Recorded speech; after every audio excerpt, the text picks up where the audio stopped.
একমাত্র সিন্ডিকেট। আমি নিজের অভিজ্ঞতা থেকে বলি। আমি যখন মনে করেন প্রায় ৳৫,০০,০০০ ৳৪,৫০,০০০ খরচ করে যখন বিদেশে আসবো, তখন বাংলাদেশে ওই যে যেখান থেকে আপনাকে ইয়া পাসপোর্ট, ভিসা, যাবতীয় কাগজপত্র আপনাকে বুঝাই দিব যে আপনার কালকে ফ্লাইট এসব আপনি চলে যাবেন।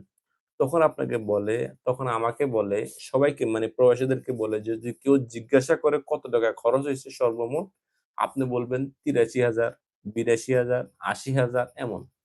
আমার খরচ হয়েছে ৳৪,৫০,০০০ অথচ তো তিনি আমাকে শিখাই দিতেছেন আমি বলতাম যেন ইয়া মাত্র ৮৩,০০০, মাত্র ৮২,০০০ তার মানে ৳১,০০,০০০ র ভিতরে বিদেশে আসা যায়। এসব অমানুষগুলা এগুলো কোনো মানুষের কাতারে পড়ে না। এসব অমানুষগুলা প্রবাসীদের রক্ত চুষে তারা বড় হইছে। তারা কোনো মানুষের কাতারে পড়ে না। মানুষের কাতারে পড়ে না। তারা যদি মানুষের কাতারে পড়তো